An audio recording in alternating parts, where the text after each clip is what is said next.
Today we will see different types of grammars and subtypes of grammars, and we have two different types of normal forms related to the grammars. First, coming to the grammar, what is grammar is it's like a syntactic representation of the language. So by using grammar, we check whether that string is accepted by the language or not. Generally, in grammar, so we have productions, and different types of languages have different types of rules to form the productions. So first, coming to the regular grammars can be expressed by VTPC, where V is the set of non-terminals and T is the set of terminals and P is the set of productions and S is the starting symbol of the grammar. Here, this is one example of regular grammar where S2 small a, capital A2 small a, capital B or B and capital B to small a. Here, the regular grammars are divided into two types. One is right linear grammar, another one is left linear grammar. So, coming to the left linear grammar, this left linear grammar is the productions of this form. Left side we have single non-terminal followed by right side single non-terminal followed by some set of terminals, means W, or the production may be in this form, capital A to W form.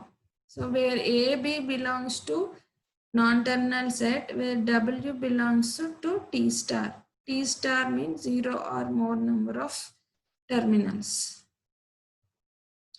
Example for left linear grammar is this one, S2 BAA. Here in left linear grammar, we have the non-terminal on the leftmost side in each and every production. So here in this grammar, S2 B capital B small a, S2 capital A small bb, and S2 epsilon. This is one production. And capital A to capital A, small a or B. So this is the left linear grammar. So in the right linear grammar, we have the non-terminal on the rightmost side of the production. So the right linear grammar productions are in this form, capital A to W followed by capital B or capital A to W form.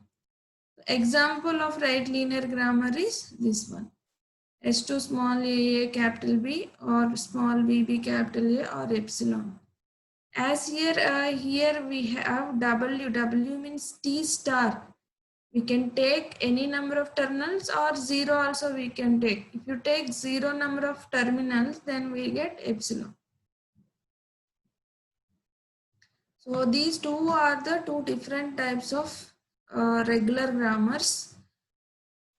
And we have next context-free grammar.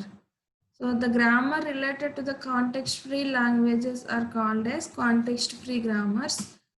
Context-free grammars are also represented by VTPC, where V is the set of non-terminals, T is the set of terminals, P productions, and S is the starting symbol of the grammar. In this context-free grammars, the productions are in this form, capital A to alpha, such that A belongs to V. V means non-terminals, and alpha belongs to 0 or more number of terminals union non-terminals. This is the example of context-free grammar.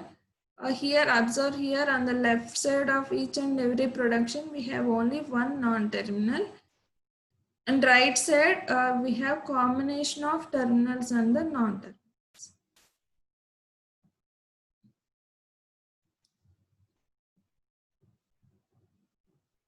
And how we derive a string from the language, from the grammar here is, for example, here we have a grammar contains the production capital S2 small a, capital B small b, and capital B2 BBB. Derive the string a small a followed by four small b's. And how we derive a string from the grammar is every time we start from the starting symbol of the grammar. Here S is the starting symbol, so start from S. So from S we have S2 small a, capital B, small b production. So first take that production. While deriving the string, we always replace the non-terminals by its productions. Here in place of B we have production B, B, B's, 3 small b's. So replace capital B by 3 small b's. So that now we can derive our required string small a 4 b's. So like this we have to derive a string from the grammar.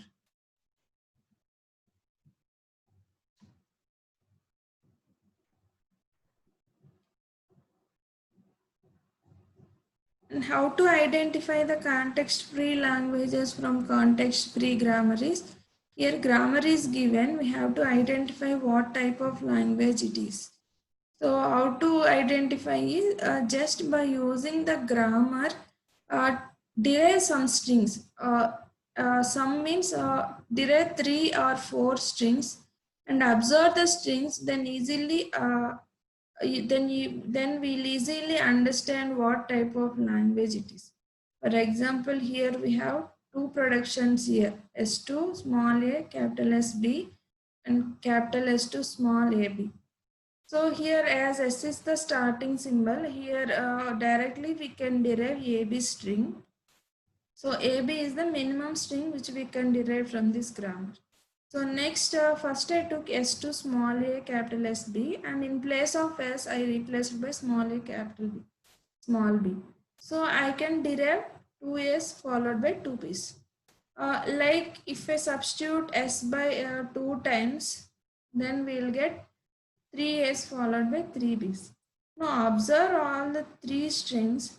What we observed here from all the 3 strings is, in each and every string, number of A's are equal to number of B's. So the language accepted by this grammar is language which contains number of A's are equal to the number of B's. And coming to the normal forms, there are 2 types of normal forms in the context-free languages. One is Chomsky normal form, another one is Greeback normal.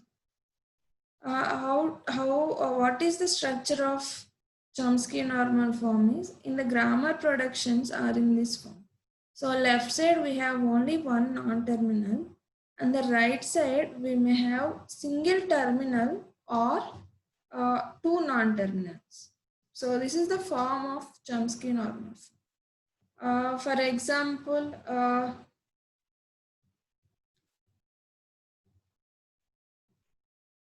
we can say like this also.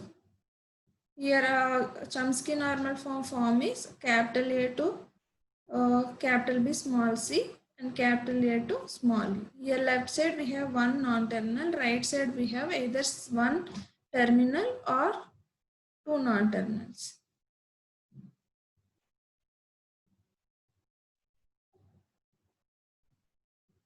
And how to convert a given grammar into the Chomsky normal form is very simple.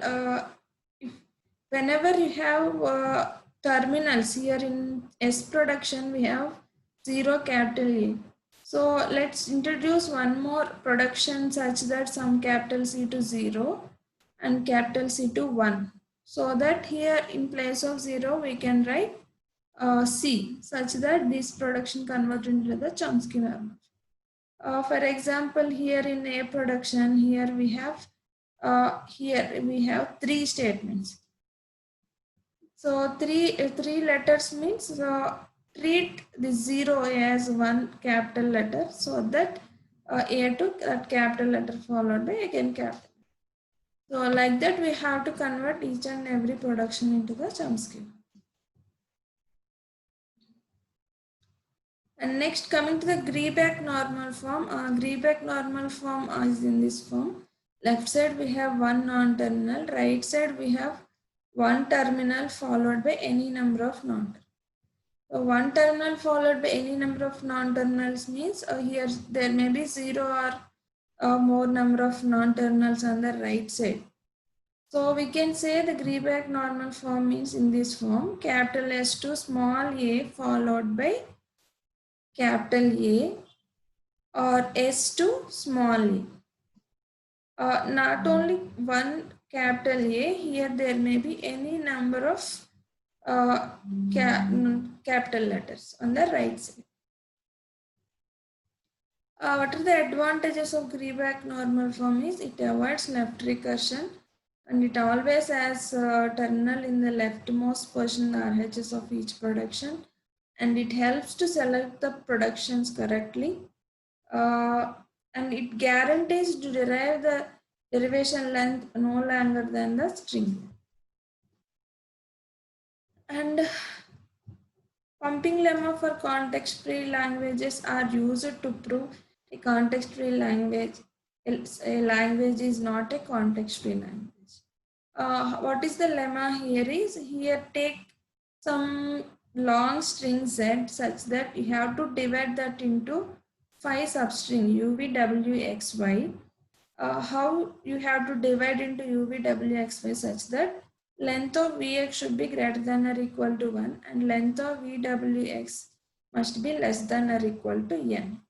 So now we pump V and X both odd number of times such that after pumping also, if U V power a W X power a Y, if it not belongs to the language, then we say that the language is not a context free language. Here language A power n, B power n, C power n, it is not a context free language. A power n, B power n is a context free language, but same number of A, same number of B followed by same number of C's means it's not a context free. And here are some examples related to this topic. G1 productions are this one and G2 productions are this one. Now we have to tell the language accepted by G1 grammar and G2 grammar.